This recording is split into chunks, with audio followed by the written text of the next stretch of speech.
चलिए आप बताइए, पैसे को सबसे सुरक्षित रखने का कौन सा आसान और मुफ्त जगह है आपके लिए? तो आपके मन में आएगा सबसे आसान और सुरक्षित एंड मुफ्त तो बैंक होता है।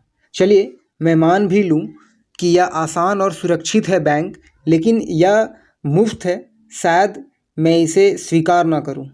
मैं आपको बताऊंगा कि बैंक हमसे कितने तरह के हिडन चार्जेस लेते हैं और हमें पता तक नहीं होता है। तो आप भी मानेंगे कि मुफ्त कुछ भी नहीं होता है बैंक में। कोई भी एक्टिविटी या कोई भी सर्विस हमें मुफ्त नहीं दी जाती है। बैंक अपनी हर सेवा के लिए ग्राहकों से शुल्क वसूलते हैं, अकाउंट में कम पैसे रखने से लेकर अकाउंट को बंद करने तक।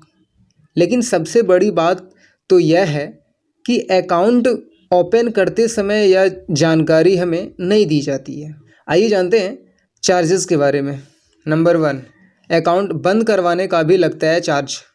यदि आपके पास अनेक अकाउंट हैं और आप किसी अकाउंट को बंद कराना चाहते हैं तो आपको इसके भी चार्ज देने पड़ते हैं, पैसे देने होते हैं, जो 50 रुपये से लेकर 200 रुपये तक होता है। नंबर 2, 12 बार ब्रांच में जाने पर लगता है चार्ज। अगर आप किसी बैंक में एक तिमाही के अंदर 12 से अधिक बार ट्रांजैक्शन करते हैं तो आपसे पैसे लिए जाते हैं, जो 40 रुपये से लेकर 100 रुपये अमूमन होता है, या प्राइवेट बैंक में ही होता है।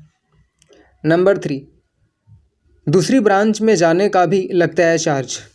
आप अपने अलग ब्रांच में ट्रांजैक्शन करते हैं तो आपको दूसरे ट्रांजैक्शन से प्रति 1000 5 रुपये देना होता है। Number 4, monthly statement charge. अगर आप अपने लेन देन की मंथली स्टेटमेंट देखना या जानना चाहते हैं तो आपको उसके भी चार्ज लगते हैं। हालांकि अब एम पासबुक ऐप है, हर बैंक के द्वारा दी गई है, प्रोवाइड की गई है कस्टमर को, तो शायद अब तो नहीं लगती है इसमें। नेक्स्ट, चेक का स्टेटमेंट जानना चाहे तो भी हमें चार्ज देना होता है। नंबर 6, साइन वेरिफिकेशन का भी चार्ज लगता है। नंबर 7, एड्रेस कंफर्मेशन का भी चार्ज देना होता है। नंबर 8, मिनिमम बैलेंस रखने पर भी आपसे चार्ज वसूला जाता है बैंक के द्वारा। आई होप आपको ये समझ आ गया कि बैंक हमें कुछ भी फ्री नहीं देती है। ये सही भी है कहीं ना कहीं, क्योंकि बैंक बिजनेस करने बैठी है, हमारी सेवा नहीं करती, तो इसलिए शायद। आपका क्या कहना है इस बारे में कमेंट में ज़रूर बताएं। Okay, thank you watching, love you all.